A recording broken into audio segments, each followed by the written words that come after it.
अभी एक सांसद हैं, पूर्णिया सांसद पप्पू यादव, आप जानती होंगी, उनका एक बयान आया था कि राजनीति में जो महिलाएं सक्सेस हो रही है या टिकट को लेकर या बाकी चीज, उन्हें सोना पड़ता है। बिना नेता के रूम के बगैर 90% महिलाएं राजनीति कर ही नहीं सकती। ये बहुत ही वाहियात घटिया सोच है। महिलाओं पर एक दबाव होता है क्या कि आपको किसी नेता के साथ जुड़ना पड़ेगा, तभी जाकर आपको उसका फायदा मिले। वो भूल जा रहे हैं ना कि उनको जो वोटिंग करने आई थी उसमें भी महिलाएं थी। बाढ़ से आप तैयारी कर रही थी जी। बाढ़ में टिकट के लिए क्या आपसे भी पैसे की मांग की गई थी?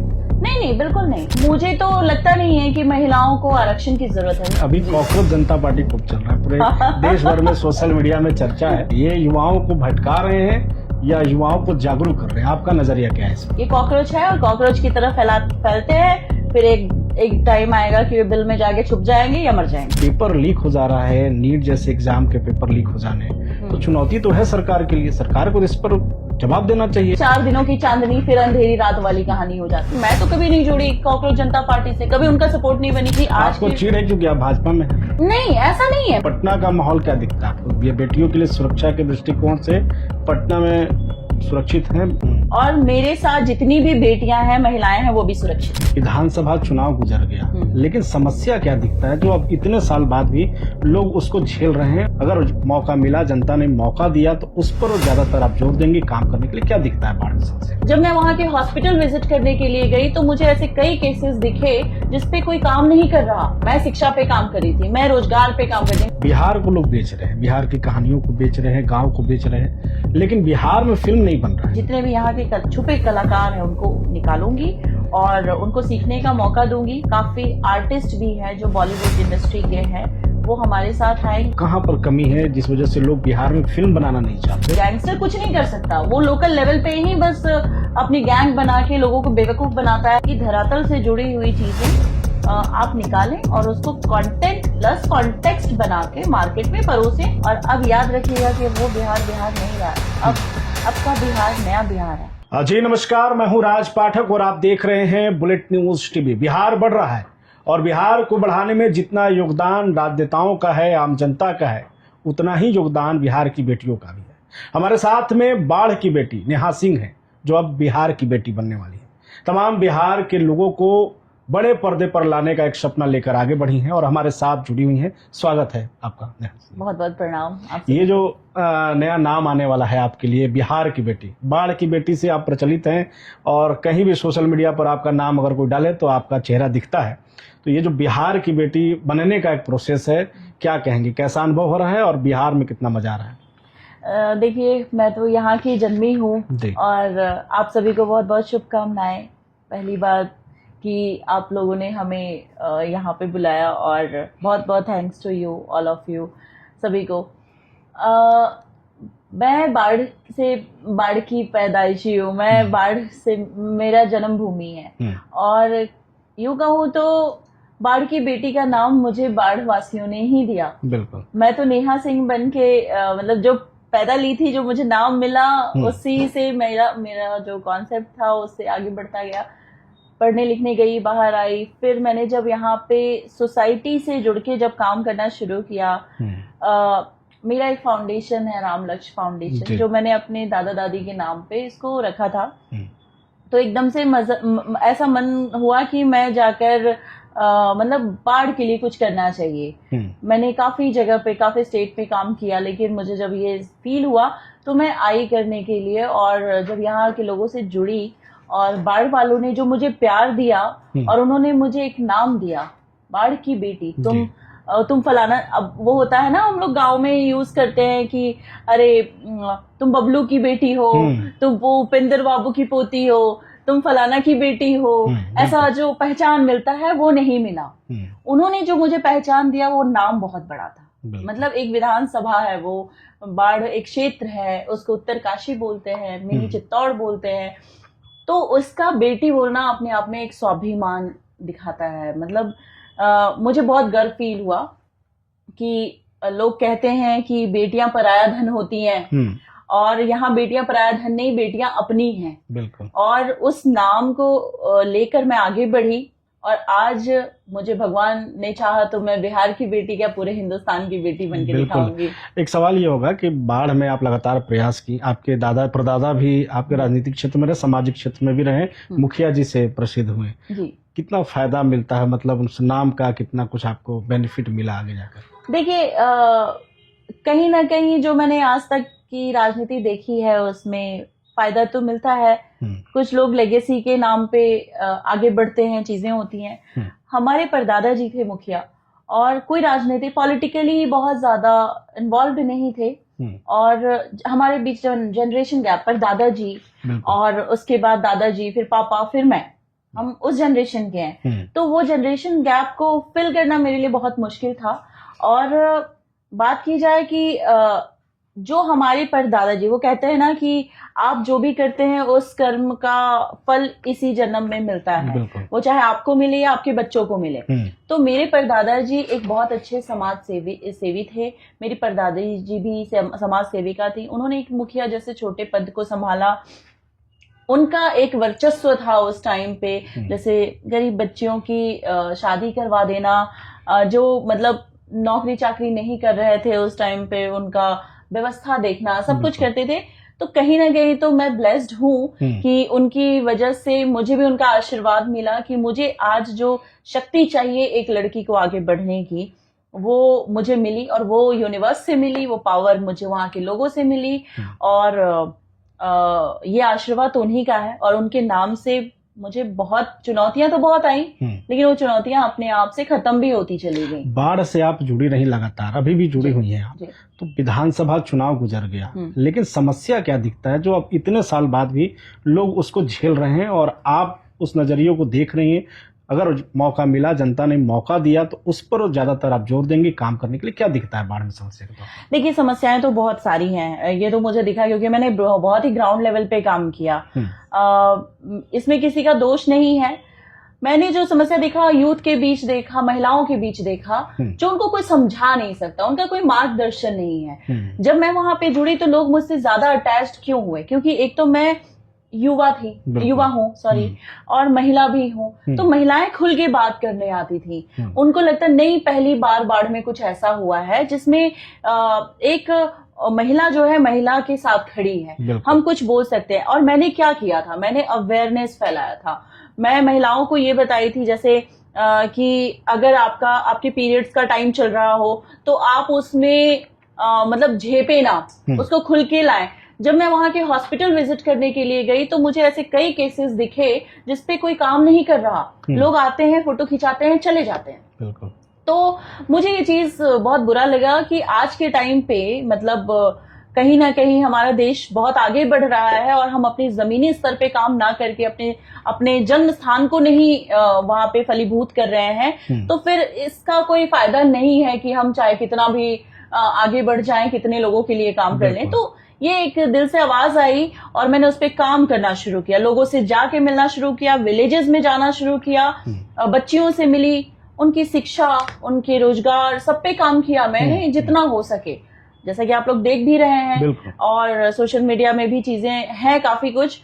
तो उन लोगों ने मेरे साथ खड़ा होने का उस टाइम पे मुझे सपोर्ट करने का पूरा स्टेप लिया। और मैं आपको कहना चाहूंगी एक चीज, जो जिस फैमिली से मैं भी आती हूँ ना, ये पैट्रियार्टिक वो है, समाज है हमारा। हम लोग एक बेटे को बहुत तवज्जो देते हैं, बेटियों को नहीं देते हैं, ठीक है। वो मैंने अभी आपको बोला था कि बेटियां पराया धन है, ये कहाँ से आया, क्यों आया? हमने ही तो लाया है।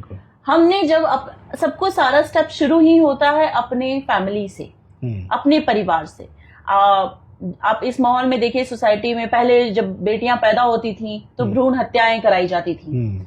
ऐसे कई केसेस आए हैं सामने। तो ये केसेस किसने लाए? एक माँ बाप ने, एक परिवार ने। अगर ये केसेस लाना ही छोड़ दें तो बेटियां कहां से कहां तक पहुंच जाएंगी? इसी से जुड़ा एक सवाल आपसे ये लेंगे जी। राजनीति से जुड़ी हैं, भाजपा से जुड़ी हैं आप। जी, जी। राजनीति में जब आप आई, आप जब ये समस्याओं को देख रही हैं, महिलाओं के लिए खास करके एज अ वुमेन, आपको क्या समस्या राजनीति के तौर पर दिख रहा है? कितना संघर्ष है राजनीति में महिलाओं के लिए? सबसे पहले तो हमारी सबसे बड़ी समस्या क्या, चुनौती ही आ गया कि मेरी एज। हाँ। वैसे तो मैं इसको नहीं मतलब मानती, लोग ज्यादा उम्र वाले को ज्यादा तवज्जो मिलता है क्या राजनीति में? मैंने देखा कि 50-60 साल वाले लोग अपने आप को युवा नेता बोल रहे थे। हाँ, तो आप क्या होगा? तो मैं फिर संकोच में पड़ गई कि मुझे क्या बोलना चाहिए फिर अपने आप में। ठीक है। लेकिन ये एज सबसे, और वो था भी क्योंकि जब मैं पहला कदम रखी थी तो मैं नई थी, हालांकि उद्यमी थी, तो बहुत कुछ मैंने एक्सपीरियंस पहले ही कर लिया था, लेकिन राजनीतिक तौर पे मैं जुड़ी नहीं थी कभी भी। तो जैसे क्या था ना कि एज में अब जो पहले से रेस में थे वहां पे, तो उनके लिए मैं नहीं थी, मेरी सोच नहीं थी, तो वहां पे काफी चुनौती। और जैसे कि मैंने बताया, मैं युवा भी हूँ, मैं महिला भी हूँ, तो आप सोच सकते हैं कि मेरे लिए कितनी बड़ी चुनौती उस टाइम पे आ गया था। पर मैं उसे घबराई नहीं, डरी नहीं। लोगों ने मेरी सोच को हटाने की कोशिश की, अरे ऐसा कुछ नहीं होता है, जबकि मैं ग्राउंड रियलिटी समझ चुकी थी।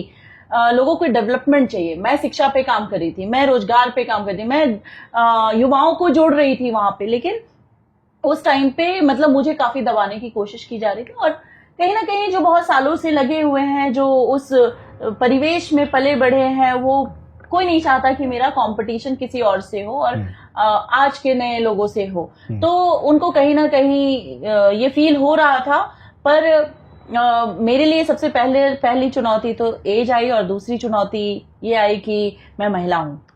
और जो माहौल है, जो हमारी सोसाइटी, चूंकि मतलब यूपी बिहार का ही ये सोच है कि महिला को आगे नहीं आने देते हैं, लोग सोचने नहीं देते हैं, उन पे सवाल जवाब इतने उठते हैं।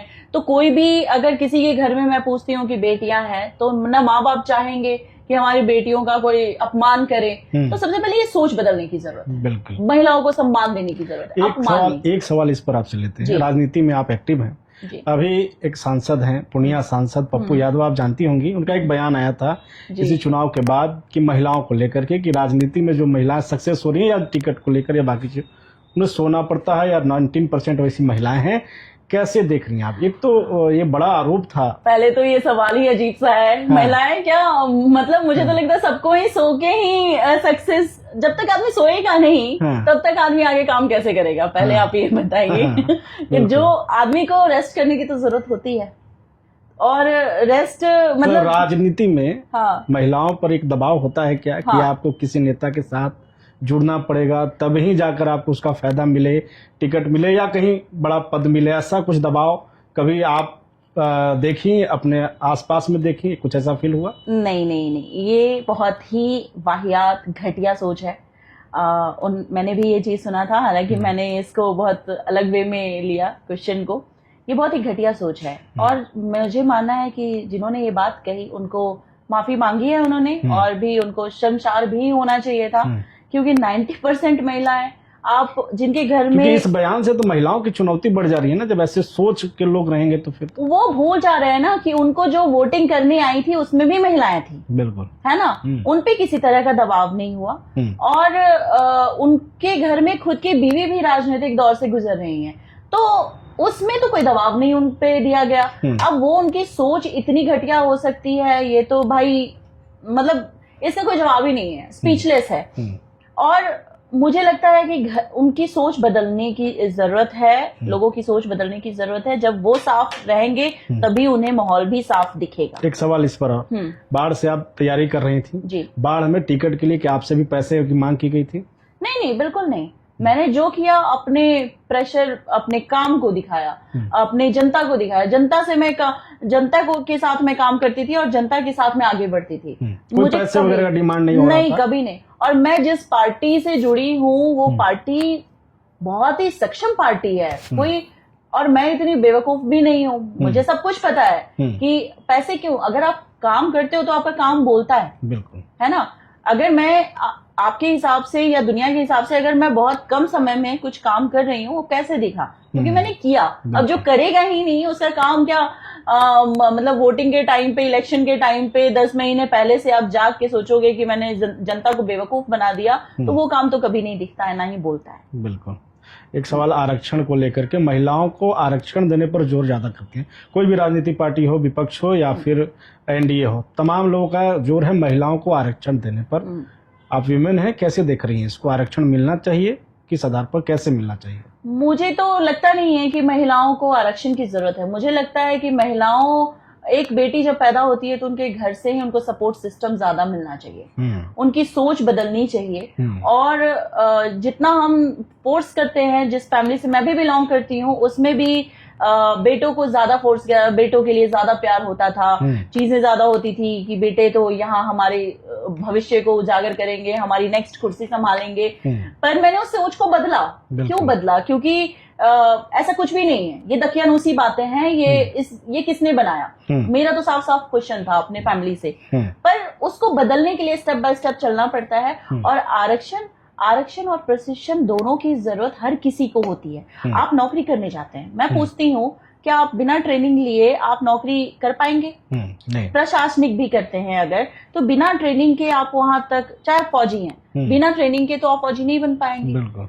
आप रेस में भी जाएंगे तो बिना ट्रेनिंग के तो नहीं जाएंगे।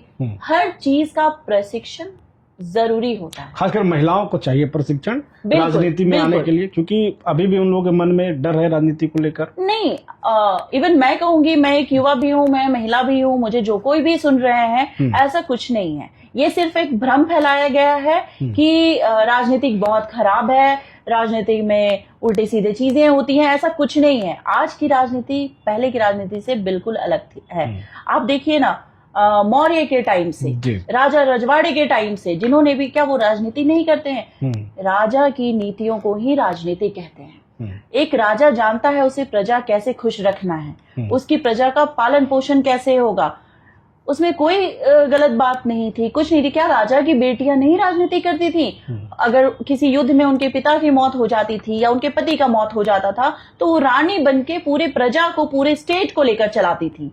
ऐसा कुछ नहीं है। भ्रम आप अपने दिमाग से निकाल दीजिए और निकलिए, आगे बढ़ के निकलिए, किसी से भी पीछे रहने की जरूरत नहीं है। एक सवाल आपसे ये होगा, आप लगातार बात जब कर रहे हैं महिलाओं को प्रशिक्षण मिलना चाहिए, आरक्षण की बात आप जब कर रही हैं, सरकार के नियत पर क्या कहेंगे आप? 33% आरक्षण को लेकर के जब चर्चा हुआ संसद में, उसके बाद विपक्ष ने उस कानून को गिराया, बाद में फिर सरकार की तरफ से, एनडीए की तरफ से लगातार कैसे देख रही हैं? विपक्ष वाकई में नहीं चाहता या सरकार कहीं न कहीं महिलाओं के ऊपर राजनीति करना चाह रही थी? आप क्या कहेंगे? देखिए, जिस पार्टी से मैं जुड़ी हूँ, माननीय प्रधानमंत्री जी हमारे, उन्होंने तो अच्छा ही सोचा है। अब पक्ष विपक्ष वाले को कितना प्रॉब्लम हो रहा है, ये तो वही कहानी हो गया। इस पे इतनी चर्चाएं हो रही हैं कि हमारी चर्चा बहुत छोटी पड़ जाएगी जी। अगर आपके पास आधा ग्लास पानी, आप उसको क्या कहेंगे? एम्प्टी ग्लास या हाफ फुल ग्लास? क्या कहेंगे? मतलब ये बहुत बेवकूफी बात है। विपक्षियों को बहुत दिक्कत हुई कि कोई जो हमारी सरकार है वो इस तरह की चीजें कर रही हैं, उनको ये चीज समझ नहीं आई या कभी उन्होंने सोचा नहीं था, वो हमारी गवर्नमेंट ने कर दिया, तो उनको प्रॉब्लम तो हुई है। और महिलाओं को लेकर क्या, इसमें क्या मुझे नहीं समझ में आ रहा है। महिलाओं को आगे बढ़ाना अगर हमारी सरकार ने सोचा है तो इसमें कोई गलत बात नहीं है, बिल्कुल नहीं है। आप अभी आपके भी उसमें गवर्नमेंट में महिलाएं हैं ना, आप भी तो आगे बढ़ रही हैं। आपको ये सोचना चाहिए ना कि इस पे धरना प्रदर्शन हो रहा है, उल्टे सीधे कमेंट्स हो रहे हैं, सोशल मीडिया पे गालियां बकी जा रही हैं, ये सब फालतू की बात है। ये सब एक प्रोपेगेंडा फैलाया जाता है लोगों के थ्रू, जिसको मैं नहीं मानती और मैं युवाओं से भी बोलती हूँ कि इसको ना माने। युवाओं से बोल रही हैं आप प्रोपेगेंडा पे। एक सवाल ये है, अभी कॉकरोच जनता पार्टी खूब चल रहा है, पूरे देश भर में सोशल मीडिया में चर्चा है, कैसे देख रही है? ये युवाओं को भटका रहे हैं या युवाओं को जागरूक कर रहे हैं? आपका नजरिया क्या है इसमें? देखिए, मैं इस पे 2-3 पॉइंट्स बोलना चाहूंगी। बड़ा ही ये अच्छा सवाल किया आपने। पहली चीज तो ये सटायर है, ठीक है। 4 दिन में कोई पार्टी, 4 लोग मिलके कोई पार्टी नहीं बना लेते। और सबसे अजीब सी बात है कि जो पार्टी बनाया वो इंडिया में ही नहीं है, ठीक है। तीसरी चीज कि ये जो ऐसी जो व्यंग और गाथाएं आती हैं वो सिर्फ 4 दिनों की चांदनी फिर अंधेरी रात वाली कहानी हो जाती है। अरे वो कल से धरना पे बैठने वाले हैं। हाँ, वो आपके शिक्षा मंत्री से जो है रेजिग्नेशन मांग रहे हैं। देखिए, वो मैंने बोला नहीं, ये प्रोपेगेंडा फैलाया जा रहा है। ये फालतू के युवाओं को लेकर और सबको एक भ्रम फैलाया जा रहा है कि आप हमारे साथ जुड़िए। ये भी देखिएगा, ऐसे कई ट्रेंडिंग चीजें, कई वायरल चीजें आई हैं जो हर 4 दिन में बंद होती है, हर 4 दिन में आती हैं। आजकल सोशल मीडिया का जमाना है, कुछ भी उटपटांग चीजें आती हैं। आप बताइए ना, ये जो इतने लोग जुड़े हैं, ये क्या कर रहे हैं? इतने में तो स्टार्टअप खोल के आदमी काम करना शुरू कर देता। मैं एंटरप्रेन्योर हूँ, ठीक है, मैंने भी छोटी उम्र में, मेरी जितनी भी उम्र रही हो, लेकिन छोटी उम्र से मैंने काम करना शुरू किया। मैं तो कभी नहीं जुड़ी कॉकरोच जनता पार्टी से, कभी उनका सपोर्ट नहीं बनी। मैं अपने भाई बहनों, अपने फ्रेंड्स, अपने जितने भी हमारे युवा दोस्त हैं, सबको मैंने कभी नहीं बोला कि कोई सपोर्ट नहीं कर रहा है। मेरे तो आसपास कोई सपोर्ट नहीं कर रहे हैं। जिनको समझ में आ रही है ना कि ये एक सटायर है, ठीक है, उन्होंने अपनी पर्सनल चीजों को सोशल मीडिया के थ्रू फालतू की दकियानुसी बातें फैलाना शुरू की है। ये भी 4 दिन में रहेगा, फिर चला जाएगा, तो इसका कोई फायदा है नहीं। जमीनी स्तर पे नहीं देख रही हैं इसको आप चुनौती के तौर पे? नहीं, कोई बिल्कुल बेकार सी बातें हैं, ये सब चीजें नहीं है। मुझे लगता है कि हमारी गवर्नमेंट ने, हमारे प्रधानमंत्री जी ने जो जितनी योजनाएं बनाई हैं, अगर उसको लेकर यही लोग काम अगर कर रहे होते तो शायद, मैं तो मानती हूँ, अगर मिनिमम भी गिना जाता ना, तो 10 लोगों को स्टार्टअप और नौकरी मिल गई होती अभी तक। लेकिन ऐसा कुछ नहीं है, ऐसा कुछ नहीं है। ये कॉकरोच है और कॉकरोच की तरह फैलते हैं, फिर एक टाइम आएगा कि वे बिल में जाके छुप जाएंगे या मर जाएंगे। एक सवाल इस पर लेंगे, तमाम लोग आपको देख रहे हैं, युवा देख रहे हैं, खासकर वो लड़कियां देख रही होंगी आपको, एक रोल मॉडल के तौर पर आप आती हैं। ये जो पेपर लीक का मामला आ रहा है, लगातार सरकार के ऊपर दबाव है, पेपर लीक हो जा रहा है, नीट जैसे एग्जाम के पेपर लीक हो जाने, तो चुनौती तो है सरकार के लिए। सरकार को इस पर जवाब देना चाहिए, आगे आना चाहिए। बिल्कुल बिल्कुल, और कर भी रही है गवर्नमेंट। ये कहीं ना कहीं हमारे भी लोग के बच्चे हैं वहां पे, और सिर्फ ये एक बच्चों के लिए नहीं हुआ है। ये जितने भी ये पेपर लीक की बातें हो रही हैं, या जिसके भी थ्रू ये चीजें हुई हैं, वो उस पे सरकार प्रॉपर जांच पड़ताल कर रही है, और आज न कल उसका रिजल्ट सामने आएगा कि ये क्यों हुआ, कैसे हुआ, और इसके बारे में सरकार हमारी सोच भी रही है, और जल्दी से जल्दी इस पे सख्त कदम भी उठाया जाएगा। अब बीजेपी से आप जुड़ी हुई हैं जी, कितने साल हुए आपके, और कैसा अनुभव रहा है इसे? कई राज्यों में आप गई हैं, काम भी किए हैं पार्टी के तौर पे, तो कैसा अनुभव रहा है इसमें संगठन में? क्योंकि दिखता है, लोग कहते हैं कि एक तरफ विपक्ष है, कांग्रेस है जो अब खत्म होने के कगार पर है, आरोप लोगों का लगता है, बाकी रीजनल जो पार्टियां हैं, लेकिन भाजपा में ऐसा क्या है, कई राज्यों में लगातार चुनाव जीतना संगठन के तौर पर एक मजबूत दिखता है। आपको क्या दिखता है, क्या अलग बनाता है बाकी पार्टियों से भाजपा को? देखिए, भाजपा, मुझे तो कभी किसी ने फोर्स नहीं किया कि आप कोई पार्टी चूज करो। मैं शायद 19-20 साल की थी, मैं राजधानी दिल्ली में अपना पढ़ाई लिखाई कंप्लीट कर रही थी, और उस वक्त जो सिनेरियो था यूपी में, मैं नोएडा में रहती थी, और उस वक्त जो सिनेरियो था, 4 बजे के बाद हम घर से बाहर नहीं निकल पाते थे। जो भी पब्लिक ट्रांसपोर्ट में यूज करती थी उस टाइम पे, लोग बस के ड्राइवर तक बोलते थे कि बेटा अब घर जाने की बारी आ गई है, चलो। एक बार की बात है कि मैं अपने भाई का एडमिशन कराने के लिए गई थी, और वहां पे ग्रेटर नोएडा के साइड, और वहां पे मुझे ये पता चला कि वहां पे कुछ लोग अभी बदतमीजी करते हैं। शाम के शराब का टाइम होता है और वो निकल जाते हैं, लड़कियों का दुपट्टा खींचना, ये वो बहुत करते थे।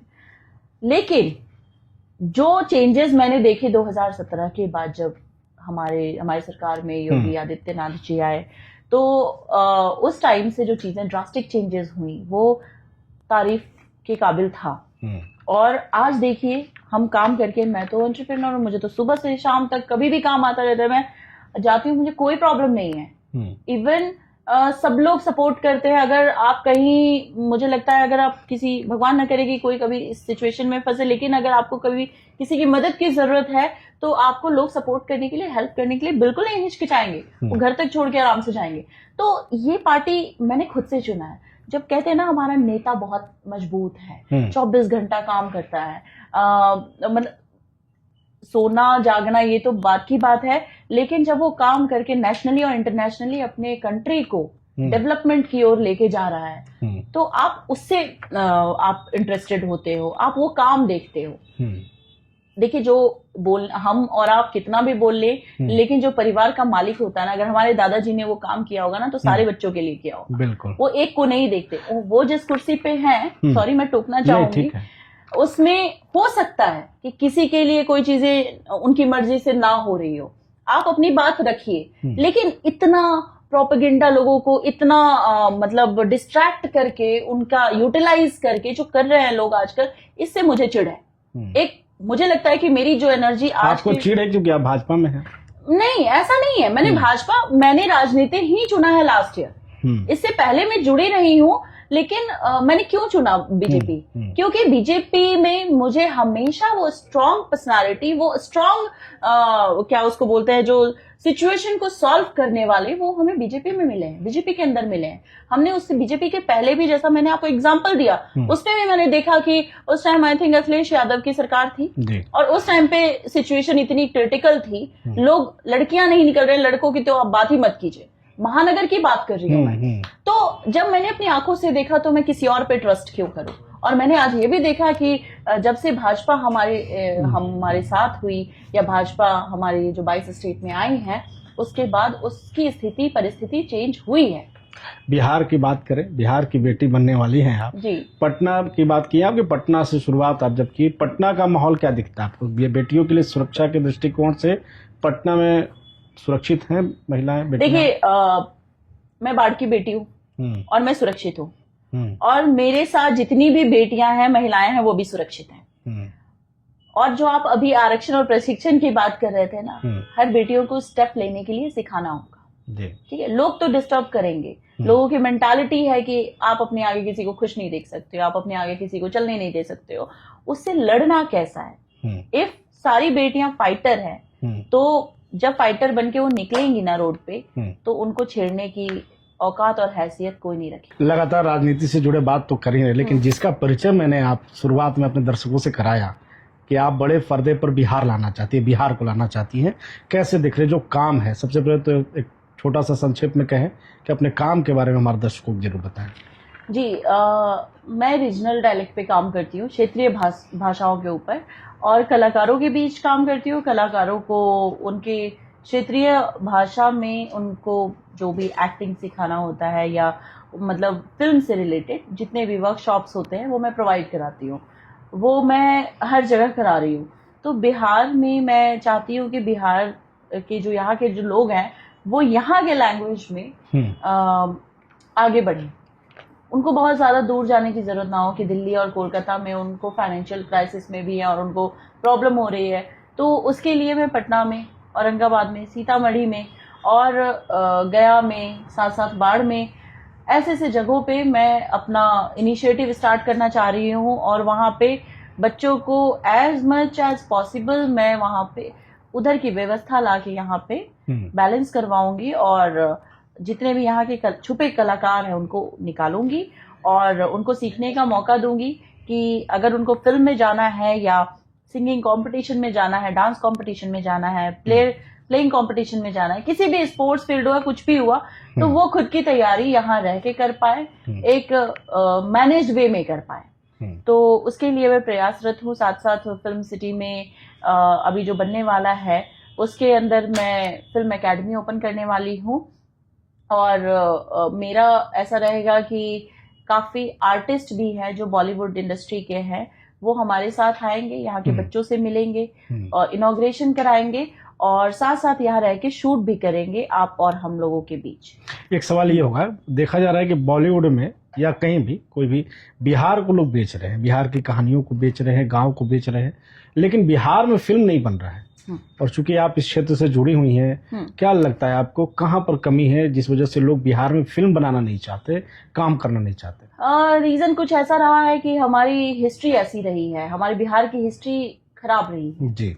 लोग डरते हैं यहाँ आने से, चोर उचक्कों से डरते हैं, दकियानूसी बातों से डरते हैं, क्रिमिनल्स जो लोकल लेवल पे जो क्रिमिनल्स लोगों के साथ कुछ कुछ करते हैं, लाइक हफ्ता वसूली या चैन स्नैचिंग या कुछ भी, तो उस चीजों से यहाँ पे लोग डरते हैं। तो ये मतलब आप कह रहे हैं बिहार का छवि एक तरह से खराब ही है? हाँ, मैं बाहर जाती हूँ, मैं भी बिहार से हूँ, अगर मैं किसी को बोलती हूँ, मेरे सामने कोई बोल देता है कि अरे बिहार में तो ऐसे हैं, इस तरह के गैंगस्टर हैं, इतने गैंगस्टर फेमस हैं, तो मुझे भी बुरा लगता है, क्योंकि मैं यहाँ की मिट्टी से जुड़ी हुई हूँ। मुझे मानना है कि आप गैंगस्टर बन के इतना फेमस क्यों हो रहे हो? गैंगस्टर कुछ नहीं कर सकता, वो लोकल लेवल पे ही बस अपनी गैंग बना के लोगों को बेवकूफ बनाता है और एक दूसरे को मारने मोरने की कहानी कहता है जी। डराता है। बेसिकली उनको ये लगता है कि हम मजबूत कैसे लोगों के बीच बने रहें, इसके लिए वो हर तरह से प्रयास करते हैं। अब इसका जमाना नहीं रहा, लोग आगे बढ़ रहे हैं, शिक्षित हो रहे हैं, काम कर रहे हैं। बिल्कुल। अब उनकी ये चीजें नहीं चलेगी। अब तो बीजेपी आई है बिहार में पहली बार, और बीजेपी तो आपको पता ही है कि वो ऐसी चीजें चलने देंगी नहीं। और हमारे जो नए सीएम बने हैं वो हर टेक्नोलॉजी को लाने की प्रयास कर रहे हैं, और वो जल्द ही समय आने वाला है जिसमें हमारा बिहार शिक्षित भी होगा और लोग यहाँ पे आके बेखौफ रहेंगे। यहाँ की प्रशासन व्यवस्था बहुत मजबूत होगी, अधिकतर मजबूत होगी, और यहाँ पे पिछली बार की तरह ऐसी कोई चीजें नहीं होंगी, आराम से सब कुछ इसमें एक देखा जा रहा है कई भोजपुरी एक्टर्स हैं या डायरेक्टर, उन्होंने कहा कि यूपी के मुकाबले अभी भी बिहार में सरकार की तरफ से वो प्रयास नहीं किया जा रहा है जितना यूपी में किया जा रहा है। सब्सिडी दिया जा रहा है फिल्मों पर, बिहार को भी चाहिए इस तरीके से बढ़ावा देने के लिए कुछ योजना लाना चाहिए। बिल्कुल, कहीं ना कहीं कोई कमियां तो थी जिसको फुलफिल करने के लिए हम जैसे लोग आए हैं निकल के। हमें भी बहुत सारी चीजें पता चली बाद में कि कई स्कीम्स हैं हमारे, कई प्रधानमंत्री योजनाएं हैं जिसको लोग यूटिलाइज नहीं कर रहे या लोग अवेयर नहीं है उससे। तो उस चीज को जनता के बीच रखने के लिए हम लोग आए हैं, और मैं पूरी तरह वादा करती हूँ कि मैं जल्दी पूरी तरह से प्रयास करूंगी, कोशिश करूंगी कि मैं वो सारी टेक्नोलॉजी यहाँ तक ला के रखूं, और मैं बिहार को जितना डेवलपमेंट दे सकती हूँ अपनी मातृभूमि को मैं जरूर दूंगी। एक सवाल लोग चर्चा करते हैं, ओटीटी प्लेटफॉर्म का जमाना है, सोशल मीडिया, और कुछ भी कंटेंट परोसा जा रहा है। सरकार के तौर पे भी कहा जाता है कोई कानून लाया जाए, अब तक आया नहीं है। क्या देखती हैं आप, जरूरी है या स्वतंत्रता जितना देना चाहिए वो ठीक है, देना चाहिए सरकार को? क्या इसको आपका नजरिया क्या है इसमें? देखिए, जिस तरह से हमारे देश में अभी युवाओं के बीच ये चीजें बढ़ रही हैं, लाइक आप एडल्ट कंटेंट की बात करें या कोई भी सस्पेंडेड मूवीज की बात करें, तो गलत तो है, क्योंकि कहीं ना कहीं अगर हम उसको देखते हैं उस तरह की छवि हमारे दिमाग में, हमारे मतलब मेंटल स्टेट को प्रभावित करती है। तो मुझे लगता है कि उस पे इनकी प्रेशर होनी चाहिए कि ऐसा ना हो। और अगर आप कंटेंट के जरिए कुछ मार्केट में फ्लो करना भी चाहते हैं तो उसका एक मतलब उस लाइंस का कोई और डिस्क्रिप्शन हो, लाइक ब्लर कर देना, लाइक उस सेंसर चाहिए क्या? सेंसर बोर्ड यहाँ भी आना बिल्कुल बिल्कुल चाहिए। और बात रही ओटीटी की, तो कुछ ही ओटीटी अब रह गए हैं जिसके लिए भी गवर्नमेंट प्रयास कर रही है चीजों को करने के लिए। मेरा भी अपना ओटीटी, जय हो ओटीटी। पहले ये प्राइवेट मीडिया के नाम से था, एफजी फिल्म्स के नाम से, अभी जय हो का नाम उसको मैंने दिया है। इसमें ऐसा कुछ भी नहीं है। इसमें मैंने 51 शक्तिपीठों की व्याख्या की है, इसमें स्पोर्ट्स को मैंने दिखाया है, इसमें हमारी जानकी सबसे इम्पोर्टेंट जो अभी मैंने काम शुरू किया है कि जानकी माता हमारी सीता मणि की थी, और वहां से कैसे कैसे आगे चीजें बढ़ी, कैसे पूरा रामायण तैयार हुआ, कैसे चीजें बड़ी आगे बनी, उस चीज को हम कैसे पूजते हैं, तो उसको हमने डे 1 से स्क्रिप्ट वाइज उस पे लाने की कोशिश की है। आप सब देखिएगा, इवन हमारे देश में इतनी सारी शक्तिपीठ है जिसका नॉलेज आज के लोगों को नहीं है, तो हम उस नॉलेज को एक्सप्लेन करना शुरू किए हैं थ्रू आवर ओटीटी चैनल। तो हमारी बाढ़ में रग्बी गेम बहुत फेमस हुआ था, वहां के बच्चे आगे नहीं बढ़ पा रहे थे, खेल नहीं रहे थे, तो उसको मैंने प्रमोट किया है। तो ऐसे ऐसे कॉन्सेप्ट हम चाहते हैं कि हमारी तरह और भी लोग सोचना शुरू करें कि धरातल से जुड़ी हुई चीजें आप निकालें और उसको कंटेंट प्लस कॉन्टेक्स्ट बना के मार्केट में परोसें, ताकि उस ब्रॉडकास्टिंग से जिसके दिमाग में वैसी चीजें आती हैं कि उसको इस तरह से हार्म पहुंचाओ, उस तरह से बेइज्जती करो, वो खत्म होके उसका उल्टा आदमी सोचना शुरू कर दे। चलिए, एक आखिरी सवाल आपसे जाते जाते होगा, बिहार की बेटी, बाढ़ की बेटी नेहा सिंह बिहार को किस नजरिए से देख रही है, पर्दे की नजर से कितना आगे ले जाना चाहती है? देखिए, बिहार अब तो आगे बढ़ेगा डेफिनेटली, और मैं नेहा सिंह, आप लोगों ने बाढ़ की क्या बिहार की बेटी बनाया है, तो मैं उस पूरी डेवलपमेंट को लाने की पूरी कोशिश करूंगी, चाहे मुझे किसी से भी लड़ना पड़े, और आप लोगों तक ला के पहुंचाऊंगी, और वो सारे टेक्नोलॉजी को, उस तकनीकी व्यवस्था को, उस क्षेत्रीय कलाकारों को, आपके अंदर जो टैलेंट कूट कूट करके भरा हुआ है, उसको मैं निकालने की कोशिश करूंगी, उसको आगे तक पहुंचाने की कोशिश करूंगी। और अब याद रखिएगा कि वो बिहार नहीं रहा, अब का बिहार नया बिहार है, और ये जो सोच है ये भी बदलेगा समय के साथ, और वो समय भी बहुत जल्दी आने वाला है। चलिए, बहुत धन्यवाद हमारे साथ जुड़ने के लिए। Thank you so much. तो ये हमारे साथ में बाढ़ की बेटी, बिहार की बेटी नेहा सिंह जी थे। साफ तौर पे बिहार में कुछ बड़ा करना चाहती हैं, बिहार को बड़े पर्दे पर लाना चाहती हैं। बिहार में बहुत कुछ है और इन सब कुछ को दिखाने की एक कोशिश होनी चाहिए, और इसकी कोशिश जो है वो नेहा सिंह की तरफ से की जा रही है। लगातार हमारे साथ बने रहें, देखते रहें बुलेट न्यूज़ टीवी।